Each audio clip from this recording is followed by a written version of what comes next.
Bueno, yo le agradezco a Lila la invitación. Creo que es parte de una dinámica de relación en la que estamos intentando nosotros impulsar la gestión desde el Ministerio de Educación. Ella cursó la invitación también a la viceministra Soraya Ascar, viceministra de Comunidades Educativas, al que está adscrita la dirección general que yo coordino. Y bueno, en principio, como decía Lila y como han dicho algunos de los compañeros que han expuesto aquí, la intención es que podamos avanzar, primero que nada, desde una perspectiva respetuosa. Eso es un elemento, creo que es fundamental en cualquier tipo de relación, incluso entre quienes puedan tener diferencias sustanciales en algunos ámbitos de la vida. Bueno, para nosotros el respeto y la construcción colectiva son elementos fundamentales de este modelo de gestión que estamos impulsando en el Ministerio del Poder Popular para la Educación. Eso implica escuchar todas las voces.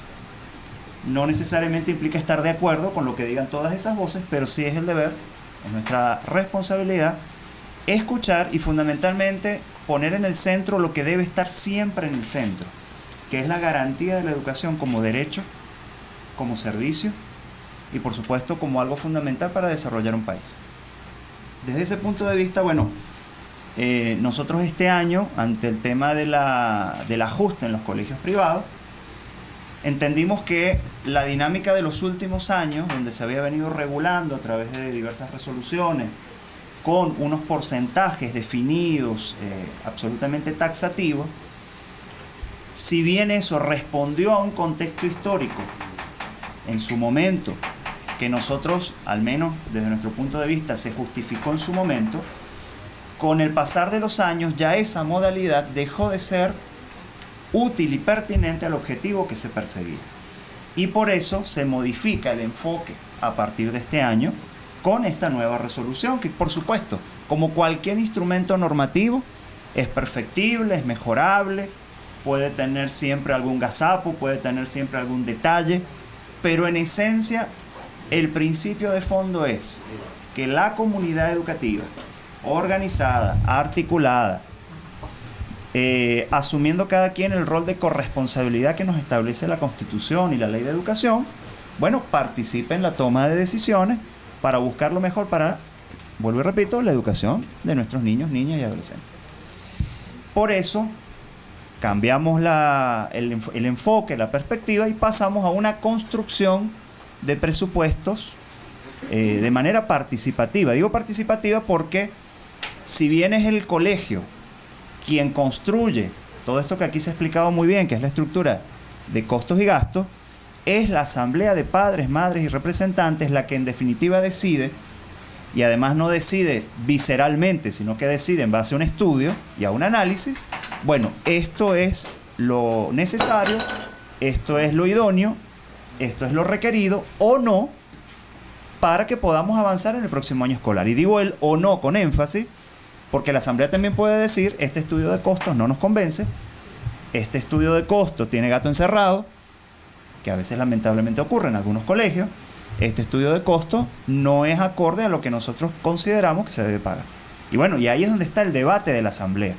La asamblea no es simplemente reunir gente para firmar una planilla o mandar un voto electrónico, tema del que ya me voy a referir en particular a esa metodología, sino que la asamblea tiene que ser espacio de encuentro, de discusión, de debate, de reflexión, de análisis. Eso es una asamblea escolar. Cualquier otra cosa es un procedimiento burocrático más. Y yo creo que con procedimientos burocráticos no avanzamos. Más bien tenemos que simplificar. ¿Sí? Simplificar, pero vuelvo y repito, desde la reflexión. Algunos puntos que ya se han expuesto y que yo quisiera como puntualizar, como detallar. El compañero recién utilizó una palabra, un poquito fuerte, ¿no? Cuando hacía referencia al Ministerio de Educación, que bueno, el Ministerio podía cometer disparate. Sí, en realidad yo creo que cualquiera puede cometer disparate. Ahora fíjate, nosotros nos encontramos disparates que nos llevaron a construir esta resolución desde esta lógica. Es decir, esto no fue tampoco producto de la arbitrariedad, y de eso Lila creo que puede dar fe. Disparates como que, por ejemplo, haya colegios privados donde se crea una figura de gastos de representación del directivo. Y esos gastos de representación del directivo pueden ser equivalentes a lo que pagan de mensualidad 40 o 50 estudiantes. Yo me pregunto, ¿qué necesidad tiene un director de un colegio privado de gastos de representación o de pago de cuotas de clubes privados a los cuales el directivo asiste? Y lo cargan al que pagan los papás y las mamás de ese colegio. ¿Me explico? Entonces, frente a ese disparate, que más que disparate es una obscenidad y una inmoralidad, nosotros como órgano rector de la educación tenemos que tomar medidas. Y por eso se le pone un coto. Por supuesto, si yo tengo un director de plantel que es docente y que ejerce un rol real de director, yo entiendo que ustedes lo asuman como parte del costo. Pero cuando yo tengo una institución educativa donde hay un director nominal, figurativo, porque a lo mejor es la señora que fundó el colegio hace muchos años, y entonces, bueno, tiene que seguir apareciendo como que es la directora, pero ella realmente está en su casa, criando a los nietos, no sé, o haciendo otra cosa, o es la que está en el club, porque yo le voy a pagar y la voy a incluir como un costo, es un gasto para la institución. ¿Me explico? Entonces ahí también hay unos elementos, claro, no los podemos aplicar a todos los colegios por igual, cada colegio tiene una realidad, pero al hacer el análisis nosotros tenemos que ver ese abanico de realidades para que en definitiva la resolución nos acerque a la justicia. Porque no es justo que un papá o una mamá con mucho esfuerzo le pague el club o le pague a la fundadora que no hace absolutamente nada en el colegio, salvo poner el nombre, ¿sí? Un ingreso que además generalmente en los casos analizados es sumamente cuantioso. No estamos hablando de que gana lo mismo que un director de escuela, de una escuela pública o de una de las escuelas nuestras. Estamos hablando de montos exorbitantes, ¿sí? Que no ganan a veces ni siquiera directores de grandes empresas. Entonces, por eso puntualizo, hay que analizar una realidad que es compleja y en ese análisis de la complejidad a veces puede ocurrir que paguen justos por pecadores. Bueno, vamos a ver cómo en la revisión de la normativa para los próximos años podemos ir afinando estos aspectos, pero vuelvo y repito, siempre cuidando que el servicio educativo no se convierta en un acto de lucro. Ese es un punto que no está en la mesa de negociación. Y así se lo hemos dicho a la red de padres y se lo hemos dicho a todo el mundo. La educación como derecho no se negocia. Y ahí sí es una posición absolutamente taxativa del órgano rector. El día que nosotros cedamos en eso, bueno, ya tomaremos un derrotero que nos puede llevar a cualquier cosa. Hay aspectos como por ejemplo lo de los proyectos especiales, ¿sí? Que comentaba Lila recién. Porque claro, uno se encontraba la realidad de escuelas donde tienes tus gastos y tus costos, pero tú dices, oye, pero es que nosotros tenemos un terrenito y queremos hacer una cancha, queremos ampliar, queremos mejorar la calidad del servicio. Pero a lo mejor el costo de ese proyecto en particular te disparaba la mensualidad de la matrícula de una manera exorbitante, porque el costo de los materiales, la mano de obra, el arreglar el terreno, bueno, implicaba mucho dinero. Por eso propusimos separar lo que es esencial, necesario y prioritario, que le llamamos costos y gastos, de lo que pueden ser los proyectos de inversión. Y ahí tú le das como una especie de vía alterna a los padres y a las madres. Bueno, el proyecto se presenta y la asamblea decide si ese año lo vamos a hacer o no. O si ese año vamos a pagar la fase 1 del proyecto. Porque a lo mejor es un proyecto que tú puedes realizar en 2 o 3 años. Pero no lo amarras al pago de la mensualidad de manera tal que el papá al final no puede pagar ni el costo, ni el gasto, ni el proyecto de inversión. Creo que es una ventana que se abrió, al menos hasta ahora los comentarios que hemos recibido han sido positivos y creemos que bueno, es una alternativa que se debe mantener en el tiempo cuando se actualice la normativa. Con relación a la elección de los padres para ese comité de 5 miembros, mi amiga por allá decía recién que podían ser los del Comité de Economía Escolar, que forma parte de la estructura del Consejo Educativo. ¿Qué sucede, amiguita? Que no todos los consejos educativos tienen Comité de Economía Escolar. Recuerden que cuando se aprobó la resolución 05, o la famosa 058, de la que hablaremos en otro momento, espero que no aquí, hay mucho que hablar, ¿verdad? Sí. Para bien y para mal, hay mucho de qué hablar ahí. Pero bueno, el tema es que el Comité de Economía Escolar no estaba incorporado en la propia 058, en la resolución de consejos educativos, y nace luego a través de una circular ministerial. Pero el comité lo constituyen las escuelas que lo necesitan. Hay escuelas que sencillamente deciden no tenerlo. ¿Qué haríamos en ese caso? Por eso se decidió no amarrarlo a una estructura, sino dejarlo abierto a que sea la asamblea en pleno de los padres, madres y representantes quien de su seno elija 4, bueno, ahí dice 5 personas. El compañero decía pueden ser más, yo no tengo problema, yo creo que no hay inconveniente. Mientras más ojos haya revisando y analizando, yo creo que hay más confiabilidad. Nosotros ponemos un mínimo, que son 5 representantes. ¿Qué tienen que hacer esos representantes? Bueno, por supuesto, analizar al detalle el estudio, verificar, como dije al comienzo, que no haya gato por liebre, que los números estén claros, que la rendición de cuentas del año anterior esté clara. Porque fíjense que la resolución no solo dice revisión del presupuesto, sino revisión de las cuentas del año que ya transcurrió. Y en base a eso vamos a ver cómo venimos y hacia dónde vamos con este nuevo presupuesto que se está proponiendo. Entonces, bueno, esas 5 personas deben ser electas en una asamblea escolar. La propia resolución define lo que es asamblea escolar, me permito leerlo, es la reunión de madres, padres, representantes o responsables de los estudiantes de cada institución educativa de gestión privada, inscrita o registrada del subsistema de educación básica. Es la reunión. ¿Por qué hago énfasis en reunión? Porque es necesario que se encuentren. Uno entiende que, bueno, a veces la complejidad, los tiempos, el trabajo, la gente no puede venir y buscamos como mecanismos alternativos. Pero esos mecanismos alternativos deberían ser, en primer lugar, excepcionales, y el esfuerzo que debemos hacer es por reunir a la gente. Asistir a una asamblea de padres y madres no es perder tiempo. Quien así lo ve, bueno, ya tiene una distorsión natural a entender lo que es el proceso educativo. O sea, ya de base hay un problema. ¿Sí? De base hay un problema. Una asamblea de padres y madres es un espacio fundamental para que nuestros hijos crezcan como debe ser. Porque si nosotros ponemos en manos de una institución educativa el acompañamiento o parte del proceso educativo, bueno, nosotros tenemos que asumir responsablemente qué se hace, qué se dice, qué se construye en esa escuela.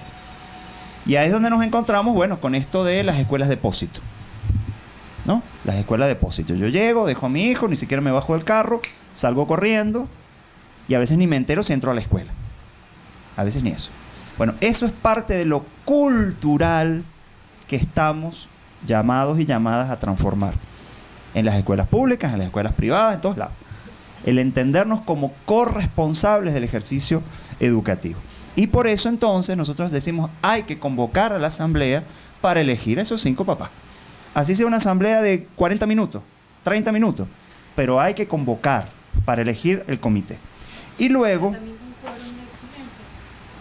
No te establece la resolución un quórum. Ahora entendemos que, bueno, tiene que haber una mayoría. Una mayoría, claro, que justifique.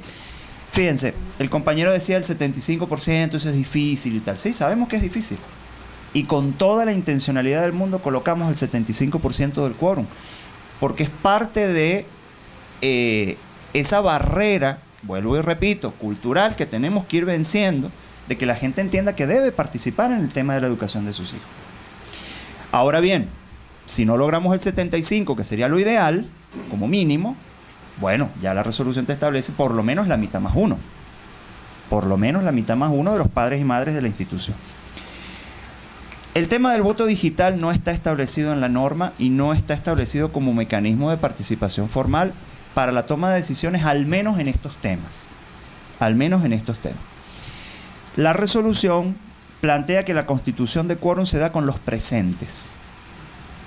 Estar presente es estar en cuerpo y alma en el sitio, ¿sí? Por lo tanto, ese 50% más 1 deben estar allí. Que un papá, que él vino y trae un poder de otro papá. Bueno, eso sí pudiese ocurrir. La resolución ni lo prohíbe ni lo promueve, pero pudiéramos asumirlo como una posibilidad. Ahora, los que deciden son los que están allí. No el que mandó un papel, mandó un correo, mandó un texto. O sea, todo lo que nos ayuda a generar mayores niveles de transparencia, porque en definitiva lo que está detrás de esto no es un rechazo a la tecnología, sino a unas condiciones de transparencia que eviten que luego tú, director de escuela, te encuentres con que un papá te fue a impugnar la decisión a la SUNDE o al Ministerio de Educación porque el quórum eran 100 papás y en la sala había 40. No, es que los demás fueron por voto electrónico. Pero ¿cómo voto electrónicamente algo que se está discutiendo en caliente allí? O sea, ¿cómo yo mando un voto de algo si la decisión que se va a tomar puede ser a favor, puede ser en contra, puede ser que haya modificaciones? Se pueden decidir 500.000 cosas en una asamblea. ¿O es que yo mando un voto donde yo apruebo lo que decidan? Eso sería bien irresponsable, ¿no? ¿Y si decidieron cerrar el colegio? ¿Y yo mandé mi voto que estoy de acuerdo? Por eso el tema de lo presencial, vuelvo y repito, es fundamental para que los mecanismos de transparencia en la toma de decisión estén más blindados.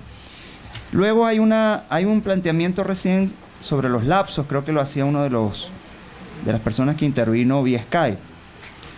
Aclaro lo de los lapsos, que está en el artículo 8. El único lapso que se establece es el de los 10 días que debe tener, 10 días hábiles, que debe tener ese comité de padres y madres para el análisis de la propuesta de presupuesto. Luego de esos 10 días hábiles, inmediatamente se puede convocar a la primera asamblea con el 75% de quórum. Y si no se logra, bueno, el mismo día no, pero al día siguiente tú puedes ya convocar la siguiente asamblea. Y si ese día no lo logré, al día siguiente. Es decir, los lapsos son continuos.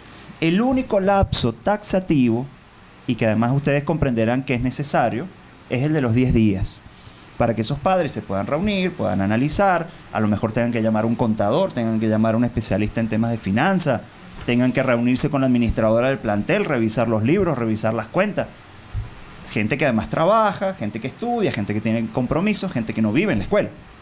Por eso le damos un tiempo prudencial para que puedan hacer el respectivo análisis. Y finalmente, el tema de la presencia de la autoridad educativa.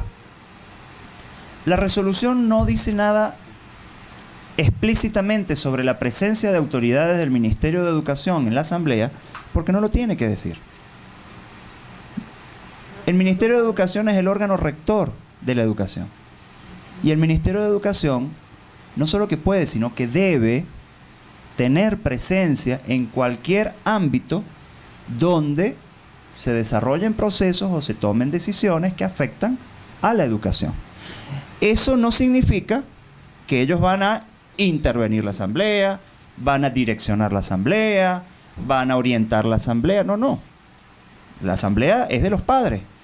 Pero el Ministerio de Educación puede y debe y tiene mandato de ley perfectamente para estar presente. Para estar presente. ¿Sí? Si surge una inquietud, surge una duda, hay un planteamiento interpretativo de la resolución, si esas personas están allí y la asamblea lo desea, le pueden consultar. Miren, ¿cómo entendemos esto aquí? El rol del ministerio es de orientación, de acompañamiento, de supervisión en los términos que se debe entender una supervisión, que no es la supervisión punitiva. Lamentablemente, claro, nos hemos acostumbrado tanto a un modelo de supervisión punitiva en muchos ámbitos de la vida que asociamos esa palabra ya con algo negativo. No, es algo positivo. Que haya alguien del ministerio para orientar, para asesorar, para acompañar, yo no creo que sea negativo.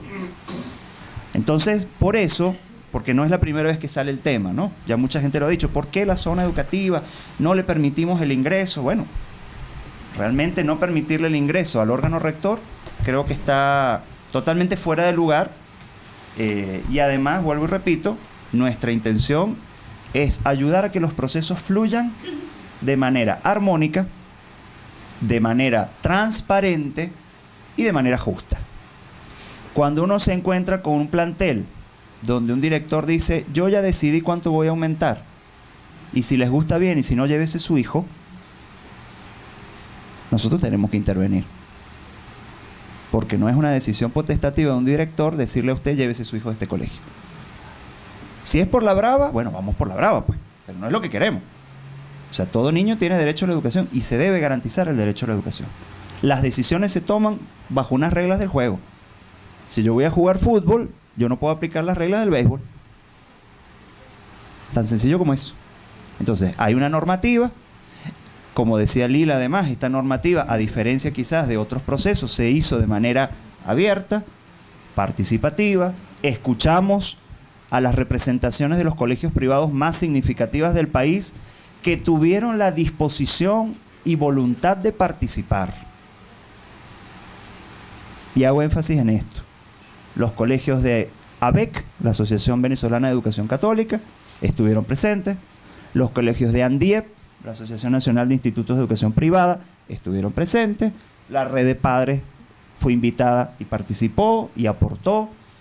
Hubo otras asociaciones de colegios privados que lamentablemente mantienen una actitud bastante hostil, bastante conflictiva, de desconocimiento a la autoridad en este país, y bueno, ya eso entra en otro terreno. Ya eso entra en otro terreno, ¿verdad? Entonces, bueno, perfecto. Si no quieren venir, no vengan, pero la norma se cumple en los colegios de ABEC, en los colegios de ANDIEP, en los colegios de CABEP y en los colegios que no están en ninguna de esas asociaciones, que son iniciativas comunitarias, que son iniciativas de padres, de madres. En todos se debe cumplir la norma. En todo se debe cumplir la norma para que haya Estado de Derecho y de justicia como manda la Constitución. Bueno, estoy abierto a comentarios, preguntas, dudas, reflexiones.